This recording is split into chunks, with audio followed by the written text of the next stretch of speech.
تو ہمیں یہ پتہ ہونا چاہیے کہ پشتو زبان دنیا کی قدیم ترین زبانوں میں سے ایک زبان ہے. دنیا کی پہلی کتاب رگ وید جو کہ ہندوؤں کی مقدس کتاب ہے اور 5000 سال اس کی قدامت ہے. رگ وید کے اندر پشتو زبان کے کئی الفاظ اس میں شامل ہے. افغانستان کے مختلف علاقوں کے نام ہیں, مختلف جگہوں کے نام ہے, جبکہ اس میں گنگا کا ذکر ایک مرتبہ ہے. اور اس کتاب کا جو رگ وید ہے یہ سنسکرت زبان میں لکھی گئی ہے, جس سے یہ بات ظاہر ہوتی ہے کہ پشتو زبان نے سنسکرت زبان کی پرورش کی. اگر ہم پشتو زبان کے 5000 تاریخ کو دیکھیں اور اس کے سفر کو دیکھیں, اور وہ ہمارے پاس غنی خان تک پہنچتی ہے 20ویں صدی تک. یہ 5000 کا جو سفر ہے اس میں ثقافتی, سماجی اور جو شعوری سفر ہے, تو یہ زبان 20ویں صدی میں غنی خان تک پہنچتی ہے. اور اسی طرح اگر ہم ادب کی بات کرتے ہیں تو ادب کے اندر پہلے معلوم شاعر 8ویں صدی امیر کروڑ, اگر اس کی ہم شاعری کا مطالعہ کرتے ہیں, جو کہتے ہیں کہ زیم زمرے پردے لڑے بل نشتا بلما نشتا پہند و سندھ و پکابل و پتخا نشتا بل پزابل نشتا, کہ میں شیر شجی ہوں, میرے جیسا کوئی نہیں, ہند سندھ کابل تخار و زابل میں کوئی نہیں.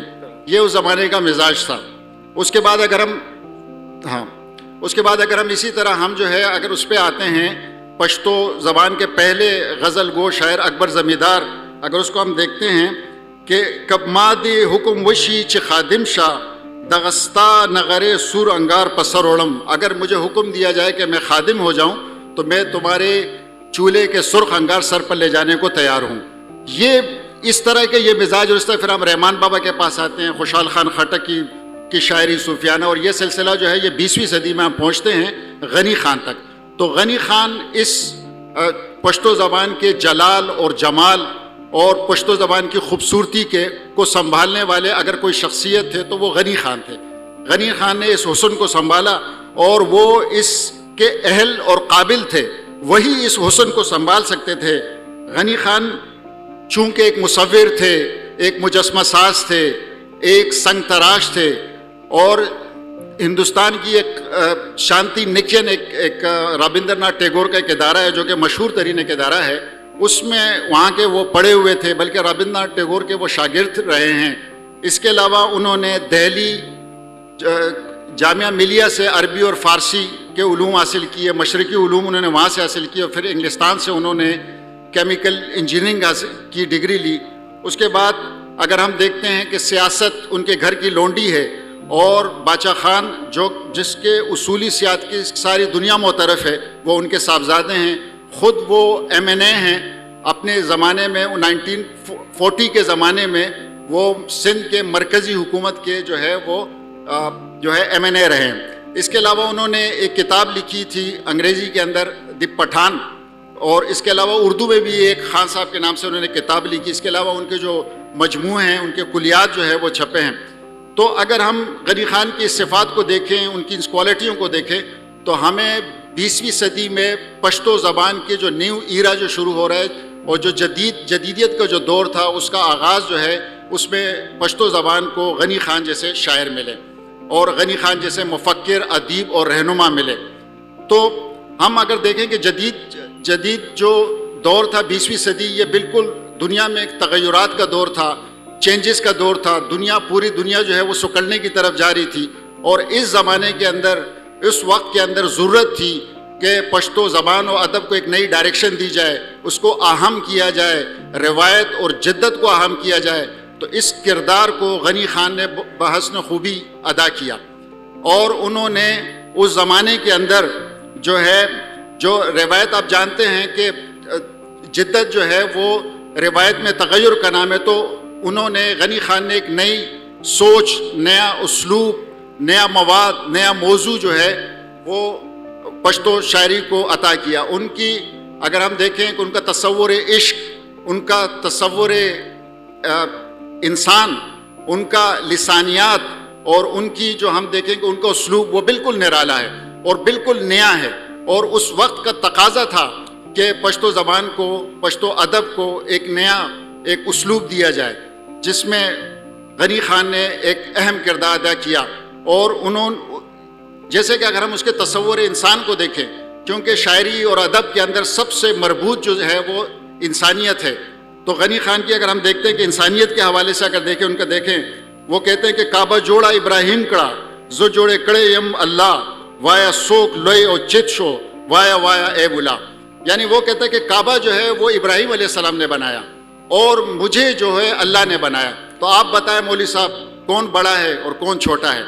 یہ اصل میں جو اس نے اپنی طرف جو اشارہ کیا کہ مجھے اللہ نے بنایا تو پوری انسانیت کی طرف ہے. وہ صرف پشتو زبان کے شاعر نہیں ہیں، بلکہ وہ ہندوستان کے بر صغیر کے، دنیا کے تمام مظلوم مسلمان مظلوم انسانوں کے، اور انہوں نے کبھی بھی جو ہے ذات پات اور مسلک اس سے بالا تر انہوں نے انسانیت کی. اور اسی طرح انسانیت سے محبت جو ہے یہ ان کا درس تھا. وہ کہتے ہیں کہ نئے دم نئے داروشتا منگ پدا سے رنس بیمارو منگ پمینہ کی سرشاری. اب منگ پمینہ کی سرشار، جیسے کہ وہ یہ میر کا ایک شعر ہے کہ یہ زرد زرد چہرہ یہ لاغری بدن میں کیا عشق میں ہوا ہے اے میر حال تیرا. تو اس میں جو درد محسوس کر رہے ہیں وہ کہہ رہے ہیں کہ میں جو ہے ہم محبت میں، یعنی نہ جس کے ہم محبت کے اندر سرشار ہیں، یہ ہم ایسی محبت میں مبتلا ہے کہ نہ اس کا کوئی علاج ہے نہ اس کا کوئی دم دارو ہو سکتا ہے، یعنی ڈیوائن محبت جو ہے. تو حس دا عشق دا غم ندی برابر غمون کل چد یار فراق دی او وہی دادی دا خدے وغل. اگر ہم ان کی رومانوی شاعری کا مشاہدہ کریں تو وہ کہتے ہیں ستا شنو سترگو بکرو ٹول جہان خیستا شولا داسی پیدا دا غنی دلبرا بغیرت پختنا پخائی سے رانے. اب یہاں پہ انہوں نے آفاقی استعارے استعمال کیے. وہ اگر کہتا ہے کہ غنی خان جو ہے اس کی جو محبوبہ ہے وہ غیرت میں پٹھان ہے یا پختون ہے اور وہ خوبصورتی میں ایرانی. یہاں پہ انہوں نے پٹھان کا جو لفظ، کیونکہ پشتو ایک ضابطہ اخلاق ہے، ایک کردار ہے، اس کی طرف اس نے اشارہ کیا کہ میری محبوب جو ہے وہ اپنی کوالٹی کے اندر وہ پٹھان ہے اور خوبصورتی میں ایرانی ہے. ایرانی کا اگر وہ چاہتے تو پشتو میں وہ پٹھان کا بھی کہہ سکتے تھے کہ وہ خوبصورتی میں پٹھان ہے، لیکن انہوں نے ایران کا استعارہ لیا کہ دی بادشاہی حق نے تجھے حسن نگر کی یوں کشور ایران میں سلیما سے کہوں گا، تجھ لب کی صفت لال بدخشاں سے کہوں گا، جادو ہے تورے نین غزالاں سے کہوں گا. تو یہ وہ استعارہ ہے کہ وہ کہتا ہے کہ میری محبوب جو ہے وہ خوبصورت ہے اس طرح جیسے کہ ایران کا حسن ہے. تو اگر ہم اسی طرح غنی خان کی فلسفے کو دیکھیں تو ان کا فلسفہ حیات جو ہے، ان کا فلسفہ عشق جو ہے وہ بالکل منفرد ہے. انہوں نے صرف لفاظی نہیں کی، صرف ذہنی ورزش نہیں کی، بلکہ ان کا فلسفہ عشق جو ہے اس میں ایک وجدان، ایک آگہی ہے. اب صحیح ہے، وہ کہتے ہیں کہ اب ان کے فلسفہ عشق کو آپ اندازہ لگائیں. دیوانوں کے بابا مجھ کو بتا کیا سجدہ گزاری بہتر ہے یا کیف یہ مستی اچھی ہے، خود حسن میں ڈھل جانا بہتر ہے یا حسن پرستی اچھی ہے. ایک جگہ پہ وہ کہتے ہیں کہ نہ جانے کون سی صورت نئی گل کی ابھارے گا، ہزاروں سینکڑوں راتیں اکٹھی کر کے تقوی کی، یہاں پر عشق کا ایک لمحہ رنگی بناتا ہے، غنی خان جب ورد کرتا ہے میرے دلبر میرے دلبر.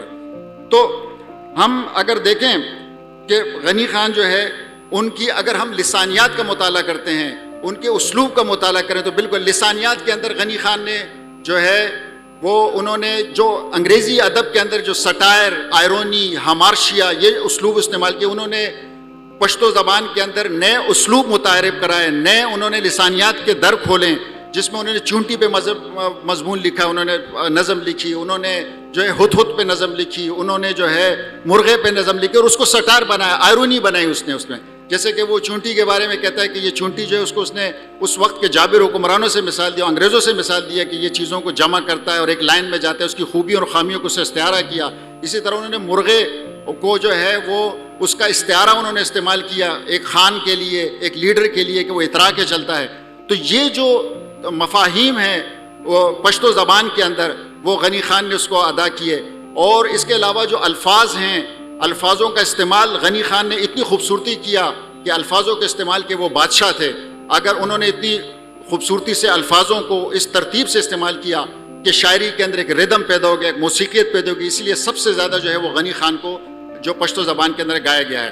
تو میں سمجھتا ہوں، میں اس پہ اختتام کروں، وقت کی کمی ہے، میں یہ سمجھتا ہوں کہ غنی خان جو ہے جب تک پشتو زبان رہے گی غنی خان کا ذکر ہوتا رہے گا، کیونکہ غنی خان جو ہے انہوں نے ایک عہد شاد شخصیت ہے جنہوں نے 20ویں صدی کے اندر غنی خان نے پشتو ادب اور پشتو شاعری کو ایک نئی راہ اور ایک نئی راہ اس کے لیے متعین کی.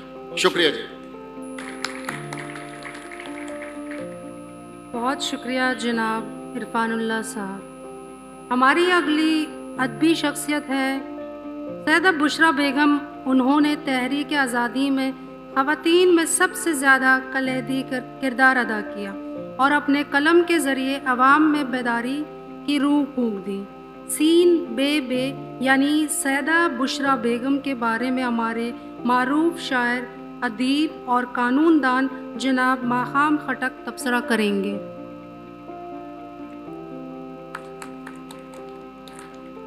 شکریہ گلفام. اور میں آرٹس کونسل کا بھی شکریہ ادا کروں گا، اس کے آرگنائزنگ کمیٹی کا، خصوصی طور پر احمد شاہ کا، کہ وہ ہر سال اسی طریقے سے اردو عالمی کانفرنس منعقد کرتے ہیں اور اس میں دیگر زبانوں کے ساتھ ساتھ پشتو ادب زبان کو بھی موقع دیتے ہیں. اس سال جو ہے تمام زبانوں کے 20ویں صدی کے جو مشاہیر ہیں اس پہ بات ہو رہی ہے. تو اس طرح ہم پشتو ادب میں جو مشاہیر ہیں 20ویں صدی کے، ان پہ ہم بات کر رہے ہیں. اور میں جس شخصیت پر بات کرنے جا رہا ہوں وہ ہے سیدہ بشریٰ بیگم، جو ادبی حلقوں میں سین بے کے نام سے جانے اور پہچانے جاتا ہے. سیدہ بشریٰ بیگم جو ہے وہ 1922 میں کاکا خیل گاؤں میں ضلع نوشہرہ میں میاں آزاد گل کاکا خیل کے گھر میں پیدا ہوئی. اور میاں آزاد گل کاکا خیل خود اپنے وقت کے بہت بڑے دانشور، صحافی اور ادبی شخصیت تھی. اور انہوں نے نہ صرف رسالے شائع کیے اور حکمت کے ساتھ ساتھ وہ ایک مسدس حالی کے طور پر یا اس کے طرز پر جو طویل نظم ہے آزاد ترانہ آزاد کے طور پر انہوں نے لکھا اور وہ کتابی شکل میں بھی آ چکا ہے. میاں آزاد گل کاکا خیل کے 2 اولاد تھے. ایک محمد یوسف جو بعد میں پروفیسر محمد یوسف کے نام سے جانے جاتے ہیں رہے، اور اس کے بعد جو ہے دوسری اس کو جو بیٹی تھی وہ سیدہ بشریٰ بیگم، جو ادب میں سین بے کے نام سے یاد کیا جاتا ہے. سین بے کے نام سے جیسے آپ لوگ اب ہم بات کرتے ہیں، آپ ایک ایسے دور میں جہاں پر اپنا نام بھی بندہ اصل حروف کے ساتھ نہیں آشکارا کر سکتے ہیں، اور تو وہ اپنے کام کو اس معاشرے میں کس طرح سے آشکارا کر سکیں، تو انہوں نے سہارا لیا اپنے حروف تہجی کا سین بے کے نام سے.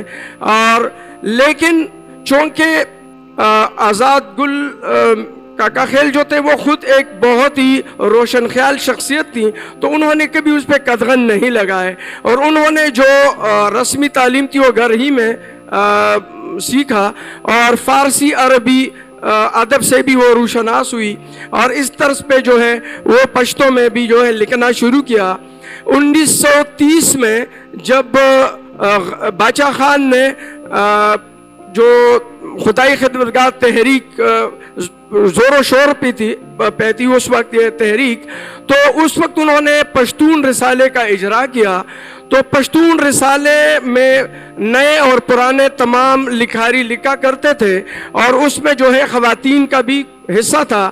اور 9 عمری میں سین بے نے اس میں لکھنا شروع کیا، اور اس میں ایک تاریخی مضمون اس میں چھاپا، وہ میں بعد میں اینڈ میں آپ سے شیئر کروں گا، اور اس سے ان کا سیاسی اور ادبی آغاز جو ہے سین بے کا باضابطہ طور پر پشتون رسالے سے ہوتا ہے، اور ساتھ ساتھ وہ سیاست میں بھی حصہ لیتی رہی. اور ان کے ساتھ ہی اسی دور کا ایک اور بڑا نام ہے الف جانا خٹکا، جو کرک سے تعلق رکھتی تھی. الف جانا خٹکا کا نام نہ لینا اس وقت میرے خیال سے بہت ہی ان کے ساتھ زیادتی ہوگی، تو اس لیے وہ چونکہ پیرالل تھی، چونکہ شخصیت اب اس وقت زیر بحث جو ہے وہ صرف سین بے ہے، تو میں سین بے تک ہی محدود رہوں گا. اب سین بے جو ہے، اب ہم بھی بے جو بولتے تو ویسے بھی ہمیں بے جس طرح پشتو میں بے بولتے ہیں وہ بھی ساتھ میں عزت کے طور پر آ سکتا ہے. تو ہم سیدہ بشرا بیگم بے یا سین بے اس انداز سے بھی ہم کہہ سکتے ہیں. تو ان کا جو ہے جو سب سے پہلے مجموعہ آیا ہے زیر خوشخبری کے نام سے، اور یہ جو ہے زیر ان کا یہ واحد خاتون ہے پشتو ادب میں جو صاحب کتاب آئی تھی، لیڈیز میں سب سے پہلے خاتون تھی زیرے کے نام سے جو ان کا، جس میں نظمیں، مرثیے، غزلیں اور اس کے علاوہ قطعات پہ مشتمل تھے. 192 صفحات کا یہ کتاب ہے. اور مزے کی بات یہ ہے کہ اس کا جو انتصاب ہے وہ اپنے والد کے نام ہے، اور اس پہ جو مقدمہ ہے وہ پروفیسر محمد یوسف جو ان کے بھائی ہیں انہوں نے لکھا ہے. اور تمام تاریخ جو ہے سین بے کے حوالے سے وہ اسی کتاب میں موجود ہے، ان کے بھائی نے لکھا ہے. اور ان کے بھائی سے زیادہ کون جان سکتا ہے ان کے بارے میں. تو اگر آپ لوگوں نے سین بے کے بارے میں جاننا ہے تو آپ زیر کتاب جو ہے وہ ضرور پڑھ لیں. اور ساتھ ساتھ اس کے علاوہ میں ایک اور کتاب جو ہے تنقیدی کرخ ہے، سلیم راز صاحب نے لکھا ہے، ان پہ ایک لمبا مقالہ ہے سین بے پہ، آپ وہ بھی پڑھ سکتے ہیں. اچھا، اب ہم ان کی شاعری میں کیا کیا چیزیں تھیں. وہ انقلابی نظمیں تھی، سوز و گداستہ، اس میں جو ہے وہ رومانس بھی اس میں موجود ہے. اور اس میں جب ہم 9th اور 10th میں تھے تو نصاب میں بھی ان کے مضامین جو غزلیں ہیں اور نظمیں ہیں وہ شامل ہیں. تو ایک جو شعر ہے وہ زبان زد عام ہے، میرے خیال سے ہر کسی کو وہ یاد ہے. اگر کوئی پشتو مضمون کسی نے پڑھا ہو اسکول میں جو پڑھتے ہیں تو وہ سب کو تقریباً یاد ہوتا ہے. خدے کو آگا پر وہ اس کا ترجمہ اس طریقے سے کہ جن دوپٹوں سے پرچم نہیں بنتے وہ دوپٹے مجھے نہیں چاہیے. اب وہ ان کا ایک جو ہے وہ تقریباً سب کو یاد ہے. اب جب ہم ان کی کار و زیار کی طرف آتے ہیں تو سیدہ بشرا بیگم اپنی شخصیت کا حوالے سے جو ہے وہ بہت ہی بڑی قداور شخصیت ہیں اس حوالے سے کہ انہوں نے عملی بھی کام کیا. صرف یہ نہیں ہے کہ انہوں نے صرف غزلیں یا نظمیں تحریر کی ہیں، انہوں نے سیاست میں خدائی خدمتگار تحریک میں جو ہے وہ برابر کا حصہ لیا اور اس میں وہ پیش تھی. اب میں جو ہے اس کے حوالے سے جو سیدہ بشرا بیگم ہے ان کی کچھ جو نظمیں ہیں وہ تھوڑے سے میں آپ سے شیئر کرنا چاہتا ہوں، اور ساتھ ساتھ جو ہے کچھ جو غزلیات ہیں وہ بڑے پتے کی ہیں، بہت ہی اہم ہے. اب اگر آپ یہ میں پشتو میں ہی اسی طرز انداز سے آپ سے شیئر کرتا ہوں. وہ یہ زمون پوینو دے تازہ شی اچ بستان د وطن. اب آپ اس میں دیکھیں وہ جو انقلابی رنگ ہے، زمون پوینو دے تازہ شی اچ بستان د وطن یو زل درزار پا معشوقی شی عاشقان د وطن چه ترقی د قوم وطن د زان زینت وگنو خود غفلت نہ دی بیداری شی زنان د وطن. اب اس پہ وہ پیغام دے رہا ہے زنان د وطن، لیڈیز کے لیے بھی وہ پیغام دیتی ہے. نسلو نوارا دا آئندہ پا محبان وی دا قوم کا پا بیدارو پا اولوی شی فرزندان د وطن خویندو درب دا پارا پاسے دا دے وقت ہمت اگر سمر دی قومنا محبان د وطن. جی اب اب ان کو ہم خود ہی انہوں نے سمپ کیا ہے اپنے ہی اشعار میں اپنے آپ کو سمپ کیا ہے. وہ کس طریقے سے خبروں کے شمپٹا لکبوی دا گل پپانو اب یہ بہت ہی بہترین شعر ہے ان کا، اپنے بارے میں انہوں نے اپنے آپ کو کیسے ڈسکور کیا اور کس طریقے سے انہوں نے پیش کیا. پھر خبروں کی شمپٹا لکبوئی دا گل پپانو کمیشو سک دلی دوکڑی دا کتاب تصویر زماد ہے. تو ان کی جو کتاب ہے میں اسی باتوں پہ ختم کرنا چاہوں گا کہ اگر آپ سین بیبے کو پڑھنا چاہتے ہیں تو زیر کتاب جس میں مقدمہ ہے ان کے بھائی نے لکھا ہے وہ پڑھیں، اور ساتھ ساتھ تنقیدی کرخے جو سلیم راز صاحب نے اس میں مقالہ لکھا ہے اگر وہ آپ پڑھیں تو سین بیبے کی شخصیت سے آپ اچھی طریقے سے واقف ہو سکتے ہیں. آپ کا بہت بہت شکریہ. جی یہ تھے جناب ماقام خٹک صاحب جو سیدہ بشرا بیگم کی شاعری اور خدمات کو آپ کے سامنے پیش فرما رہے تھے. پشتو زبان میں خاص کر 20ویں صدی میں بہت بڑے شعراء نے جنم لیا، جن میں سے چند خاص شاعر ایسے بھی ہیں جنہوں نے روایات کو آگے لے جا کر کئی جدتوں اور شدتوں سے متعارف کیا. ان میں سے ایک عظیم نام بابا غزل امیر حمزہ شنواری کا ہے. چلے امیر حمزہ شنواری کے بارے میں جانے مانے ادیب، شاعر اور نقاد کیسر افریدی نگارشات سماعت کرتے ہیں. کیسر افریدی کئی کتابوں کے مصنف ہیں اور ادب کا گہرا مطالعہ رکھتے ہیں.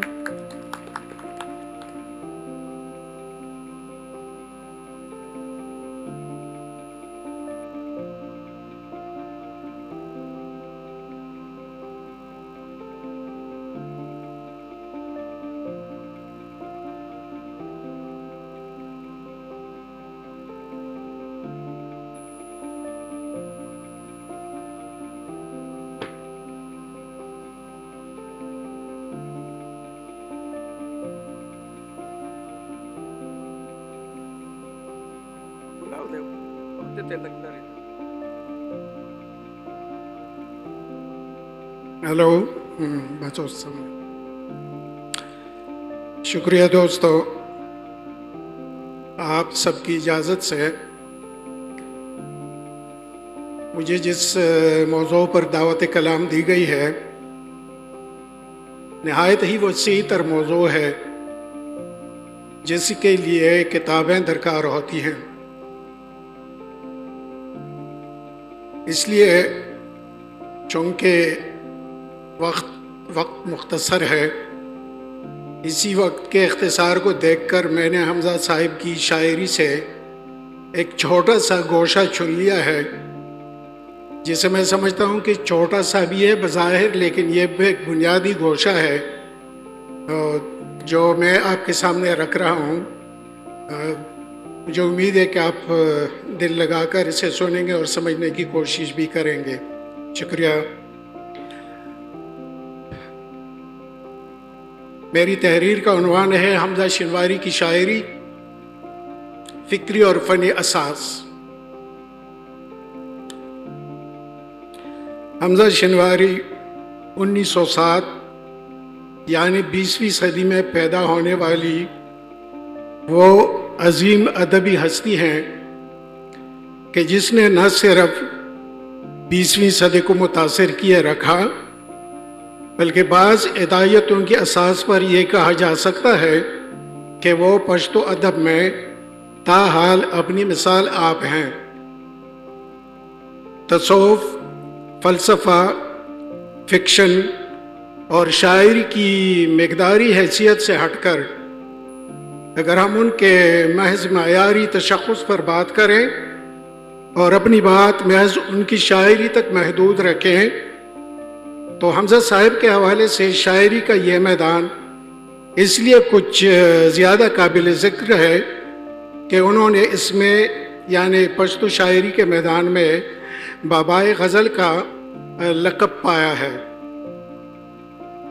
غور کریں تو یہ ایک عظیم تر لقب ہے کیونکہ 20ویں صدی کے پشتو سخن میں اس نوعیت کا کوئی دوسرا نام کسی اور شاعر کو نہیں ملا. سوال یہ ہے کہ متعدد بڑے بڑے پشتون شاعروں کی موجودگی میں وہ کون سی منفرد بات ہی جس کی وجہ سے محض حمزہ شنواری ہی اس لائق ٹھہرے کہ وہ بابائے پشتو غزل قرار دیا جائے۔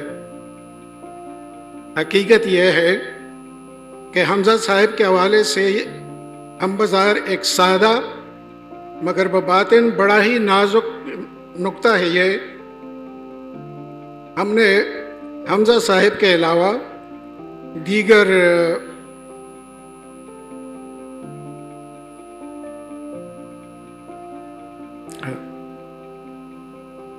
بڑے شاعروں کا ذکر کیا۔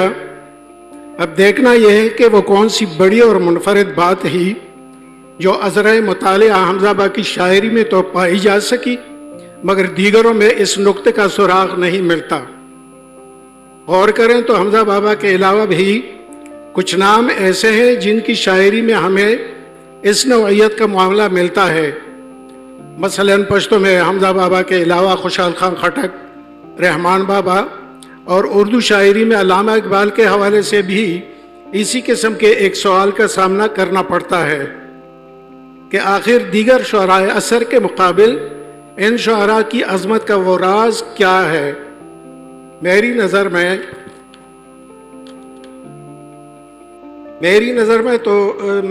میں شاعری تو ہوتی ہی ایک آئیڈل معاملہ، مگر متذکرہ شاعروں کی شاعری کا بنیادی اور انفرادی نقطہ یہ ہے کہ ان کے ہاں ہمیں ایک عظیم تر آئیڈیل شاعرانہ کا پرتو پڑھنے کو ملتا ہے۔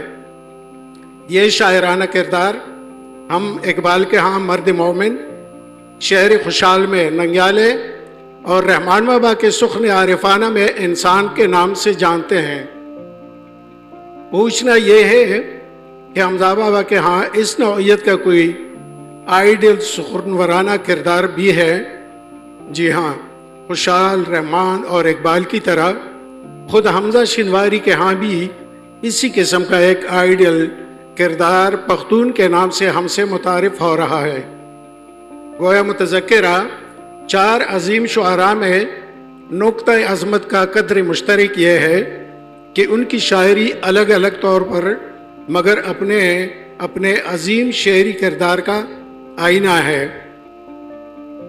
ان 4 شخصیات پر مستضاد شاہ لطیف کو بھی ہم اپنے معنوں کی اساس پر اسی فہرست میں لا کر یاد کر سکتے ہیں۔ غور کریں تو ایسے شاعروں کی شاعری میں بنیادی اور قابل ذکر بات یہ ہوتی ہے کہ ان کی شاعری کے بظاہر مختلف اور متفرق اجزاء اس بڑے شعری کردار میں جذب ہوتے ہوئے محسوس ہوتے ہیں، اور یوں ہم دیکھتے ہیں کہ یہ اجزاء ایک زندہ اور متحرک کرداری کل میں تبدیل ہو جاتے ہیں۔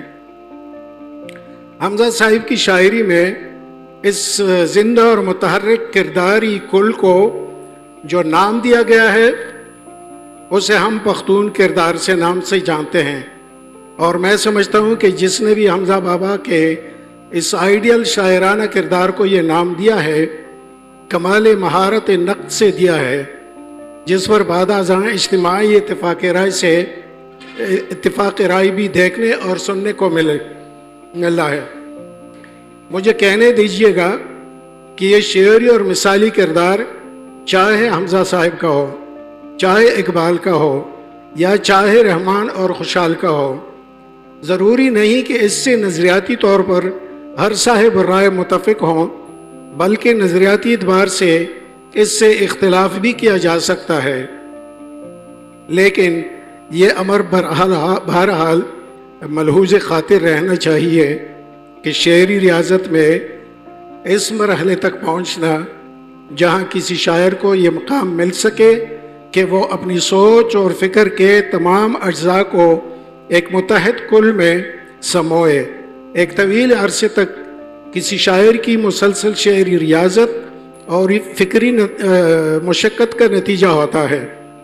یہ اگر دشوار نہ ہوتا، یہ اگر سہل ہوتا تو ہر شاعر حمزہ صاحب کے درجے کا شاعر ہوتا۔ اردو میں ہر شاعر اقبال اور صاحب اقبال ہوتا، اسی طرح پشتو میں ہر شاعر خوشحال اور رحمان بابا ہوتا، لیکن یہ خوش نصیبی در حقیقت کسی کے حصے میں آتی ہے. یہ وہ خوش نصیبی ہے جسے جناب سلیم احمد نے پورے آدمی کے نام سے موسوم کیا ہے. یوں کہہ دینا چاہیے کہ حمزہ بابا اپنی پوری شاعرانہ حیثیت میں پورا آدمی بھی ہے اور پورا شاعر بھی ہے. حمزہ صاحب کے پختون کردار کے خد و خال کو پوری طرح واضح کرنے کے لیے ان کی اپنی شاعری کافی ہے، اور ان کی پوری شاعری گویا ان کے اس ایک شعر میں سمٹ کر آتی ہے. دا سرکوزی پختون عشق ولی دا سرکوزی پختون عشق ولی استاد ظلمو اغا پگڑے چشوے. میرے پختون عشق اس کے سامنے تم جھک کر کیوں گئے، تیرے جوان پگڑیوں کی وہ سرفرازی کہاں چلی گئی. شکریہ آپ سب کا. بہت شکریہ کیسر افریدی صاحب. پشتو ادب نے 20ویں صدی میں روایتی ادب کے فروغ میں ایک زندہ کردار ادا کیا، مگر اس کے ساتھ ساتھ کچھ ایسے شاعر اور قلم کار بھی پیدا ہوئے جنہوں نے روایات سے بغاوت کر کے فنی اور فکری دونوں میدانوں میں انقلاب برپا کیا. ان شعراء میں غنی خان کے بعد اجمل خٹک نے ترقی پسندی، انسان دوستی اور حقیقت نگاری میں نئی راہیں تراش کر اپنے آپ کو امر کر دیا.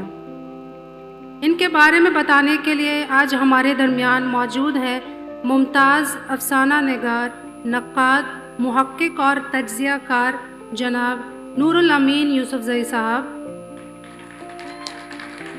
چلیں نور الامین یوسفزئی کی صاحب سے اجمل خٹک کے بارے میں معلومات حاصل کرتے ہیں.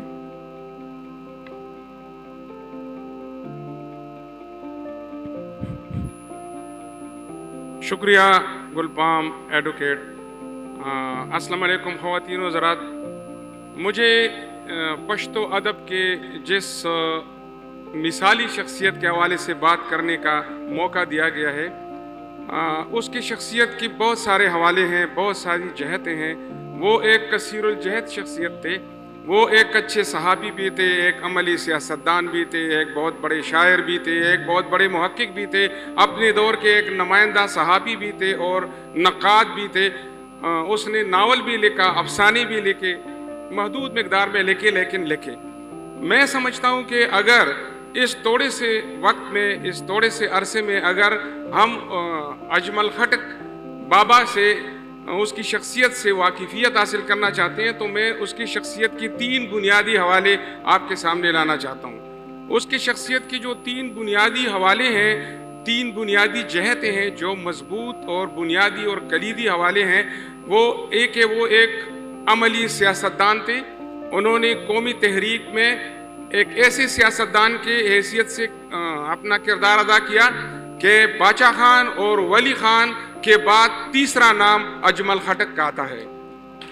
اچھا، اس کی شخصیت کا دوسرا بڑا حوالہ ایک صحابی کا ہے کہ اس نے وہ صحافت میں تقریباً 1964 کے بعد وہ صحافت میں آئے اور آخر دم تک، آخری چند 10 سالوں کو اگر چھوڑ دیا جائے تو باقی ساری عمر وہ بہت سارے بڑے بڑے پشتون صحافیوں کے استاد بھی تھے. اور تیسرا حوالہ ان کی شخصیت کا شاعری ہے. اور شاعری جو ہے وہ میں چاہتا ہوں کہ میں ان تینوں حوالوں پر کچھ بات کروں.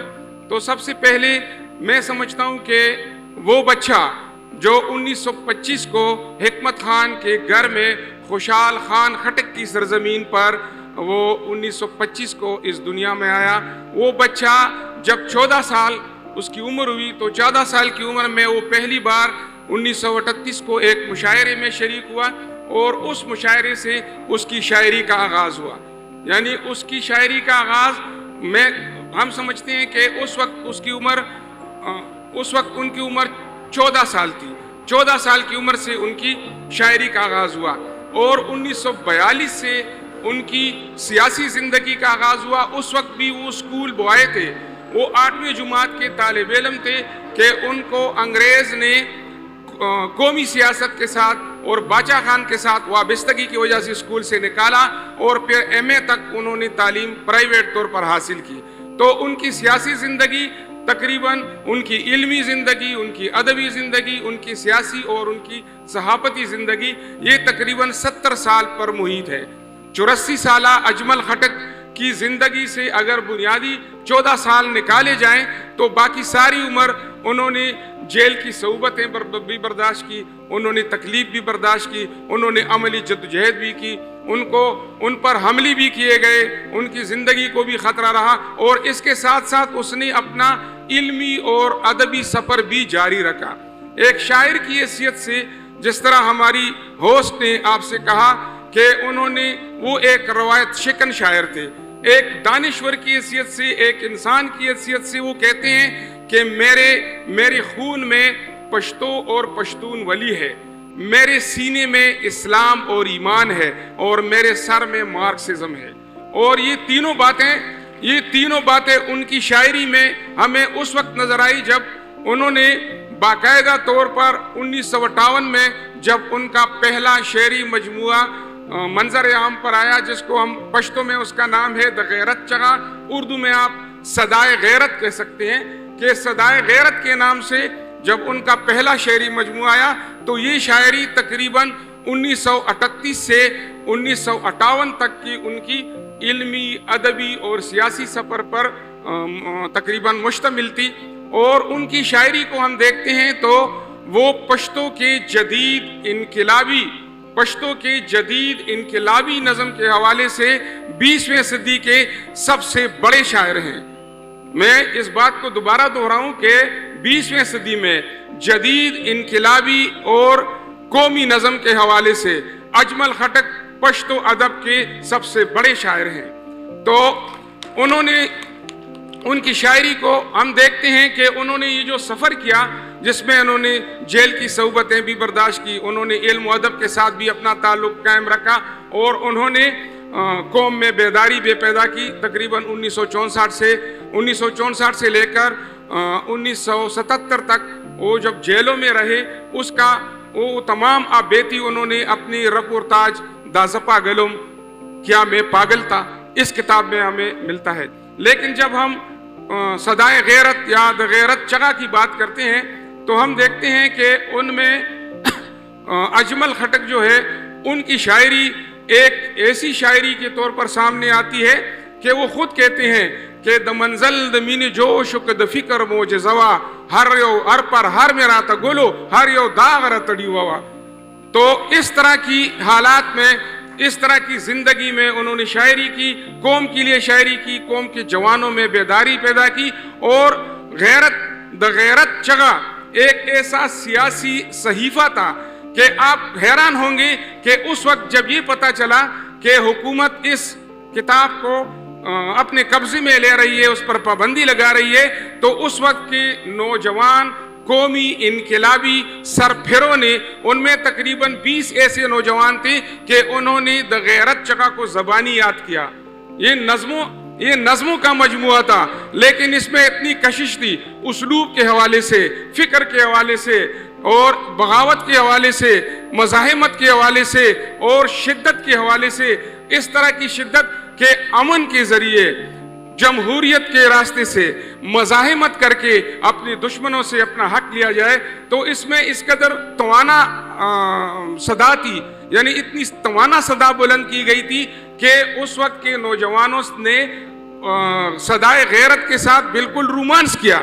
اجمل خٹک نے خود بھی کہا، اس وقت فیض احمد فیض نے جب دیکھا کہ اسلام کے نام پر بنا ہوا ملک، اس میں اشرافیہ نے اپنی حکومت قائم کی، اور جن لوگوں نے آزادی کی جنگ لڑی ان سی جیلیں بھر دی گئی، تو انہوں نے کہا کہ یہ داغ داغ اجالا، یہ شب گزیدہ سحر، وہ انتظار تھا جس کا یہ وہ سحر تو نہیں۔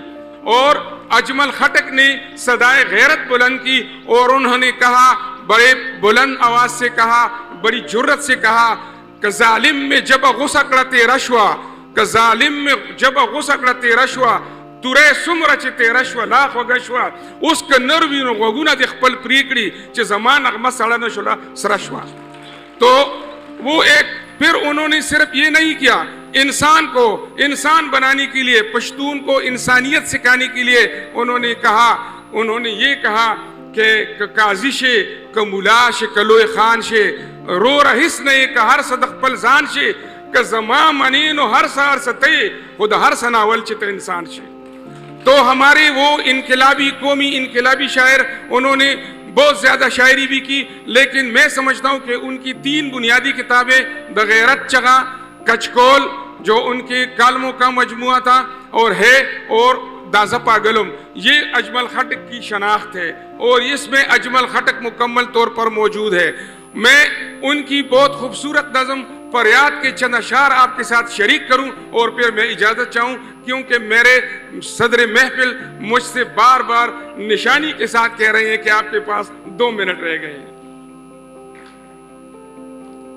تو جناب فریاد جو ایک شکوہ ہے اس میں وہ کہتے ہیں دلوی لوی قدرتون ربا یو تمنا دا اور دیش کنا ستاد سکنیس کنی ما خام نہ لگے د چاد زڑا لگے لی دیش کنا ستاد سیلو او طوفانونو په مخ یو وسویلې د درلې گلی غواړم ستاد چپو چپو سندونو پنوم لیمرا ډک شو سسولې غواړم اسینه چوڼ د خولې استل کوپر شي اسینه تاتم جړل کوپر شي ستاد جنت د نعمتونو نظر زدر ته اوږي په جهان جاړم ستاد دوزخ د لړمانو توبه زدر ته دا لړمانان جاړم دلته د ګېړې دوزخ تشت ګرځو هلته شو ستا د دوزخونو خوراک دلته د دغه کسابانو خوراک هلته د هغه خمارانو خوراک نه مو ځان تور کړه او نه سپین پاتې شو نه د دنیا شو نه د دین پاتې شو ستا د سنګینو فیصلو نه قربان ولې حیران یم کم قانونو منم ته خو د خپل کارون په ځمکه منډې او زه د په سر باندې کارونو منم.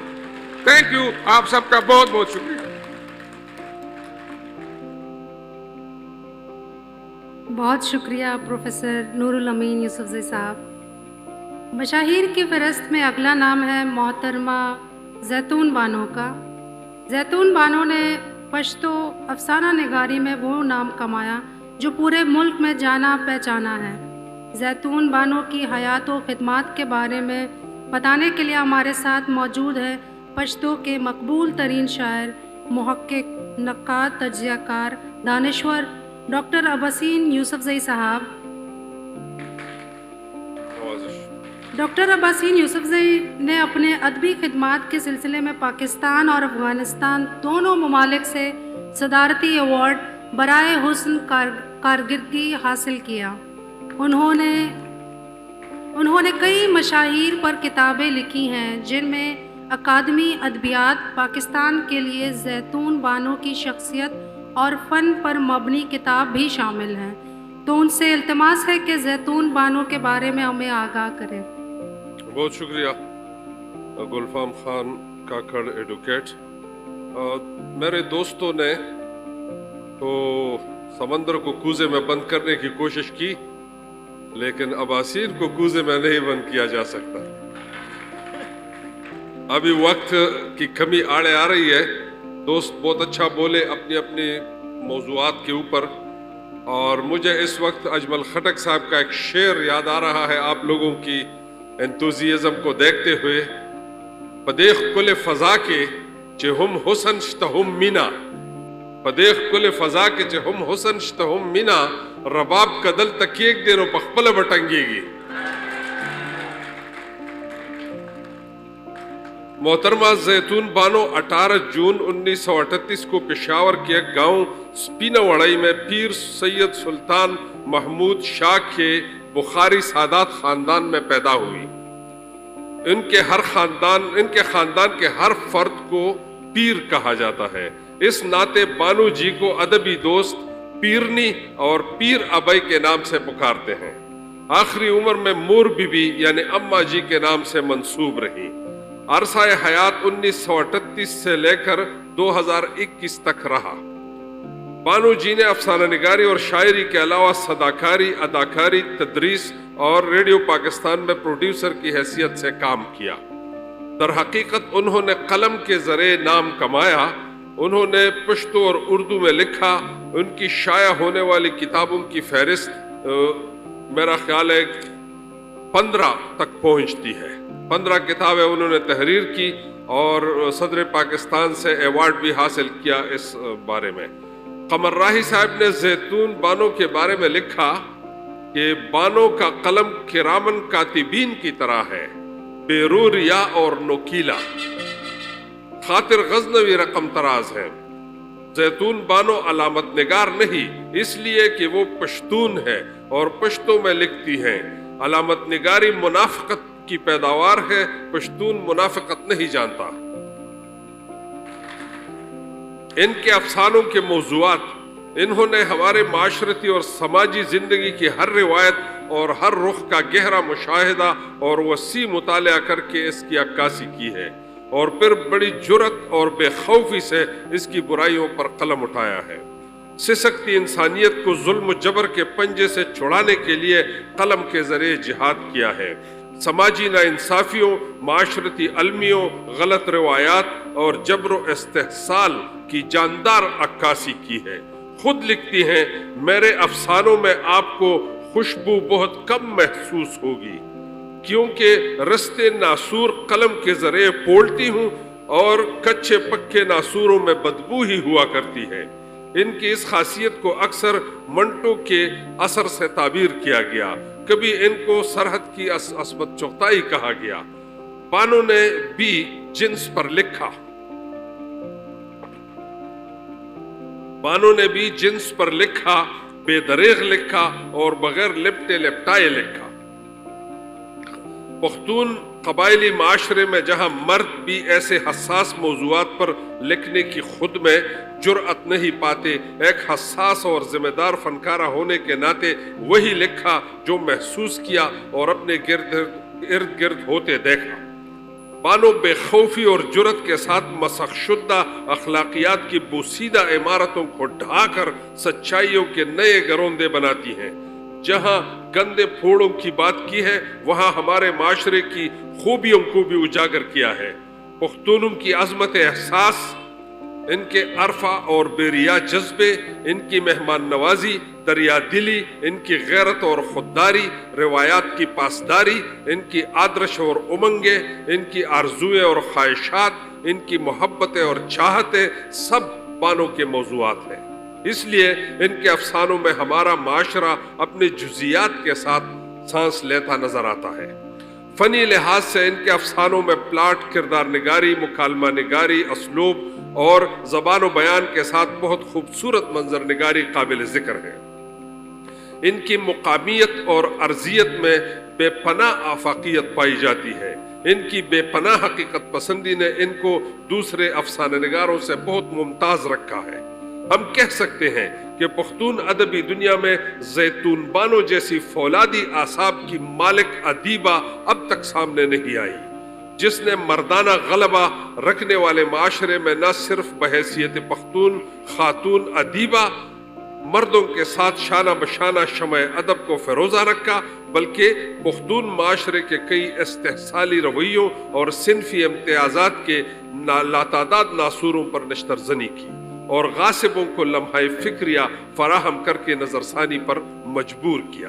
جیسے اللہ تعالیٰ نے زیتون بانو کو پشتون معاشرے کے اندر طبقاتی اور صنفی امتیاز کے ناسوروں کے لیے نشتر اور دوا بنا کے بھیجا ہو۔ خود فرماتی ہیں، دا زیتون دا ون تیل خلق دارودی، دا زیتون دا ون تیل خلق دارودی، ز زیتون اللہ دوا امرا لے گلے۔ لوگوں، زیتون کا تیل دوا کے طور پر استعمال کیا جاتا ہے، اللہ نے مجھے زیتون بنا کے بھیجا۔ زیتون بانو کی شادی ممتاز شاعر ادیب تاج سعید کے ساتھ ہوئی تھی۔ اگر ان کی شادی کسی دقیانوسی تنگ نظر شخص کے ساتھ ہوئی ہوتی تو شاید بانو جیسی نڈر فنکارہ سسک سسک کر دم توڑ چکی ہوتی۔ ایک زمانے میں ایوب صابر نے کہا کہ اگر بانو کسی غیر ادبی شخص کے پلے باندھی جاتی تو آج اس کے 50 بچے اور 4 افسانے ہوتے، جبکہ آج وہ 4 بچوں کی ماں اور 100 سے زیادہ افسانوں کی مصنفہ ہے۔ چاہے افسانہ ہو، ڈرامہ ہو یا شاعری ہو، سب اصناف ادب پر حاوی ہیں۔ محترمہ زیتون بانو پشتو کی سب سے پہلی روشن خیال اور ترقی پسند شاعرہ ادیبہ ہیں، بلکہ اگر ہم ان کو پشتو ادب کی خاتون اول کہیں تو زیادہ درست ہوگا۔ پختون خواتین کو عموماً اور پختون خواتین ادیباؤں کو خصوصاً ان کا احسان مند ہونا چاہیے۔ راستوں کے تمام مشکلات اور رکاوٹیں بانو ہٹا چکی ہے، تان و ملامت کے سارے پتھر اپنے جسم پر سہ چکی ہے، اب خطرات ٹل چکے ہیں، اب راہ روشن اور صاف ستھری ہے۔ د عزت پٹکی زوانانو ته پسرشول، د عزت پټکی ځوانانو ته پسرشول، د بانو په برخه تشلو پټوا۔ عزت کی دستاریں مردوں کے سروں پر سج گئیں، بانوں کے حصے میں خالی ایک دوپٹہ آیا۔ کشرے زوے چھ میں دبرے تو نن سرون وہی، ان کی شاعری میں نسوانیت کا پہلو دیکھیں۔ کشرے زوے اور خاص کر ممتا کو دیکھیں۔ کشرے زوے چھ میں دبرے تو نن سرون وہی، زما سینہ کی زرد یرے نٹوپن وہی۔ یعنی میرا چھوٹا بیٹا اپنی مونچھوں کی نوک پلک درست کر رہا ہے تو میرے سینے میں ڈر کے مارے کھلبلی بچی ہوئی ہے۔ ان کی ایک نظم کا ترجمہ بھی بتا دیتا ہوں آپ کو اور پھر اجازت چاہوں گا۔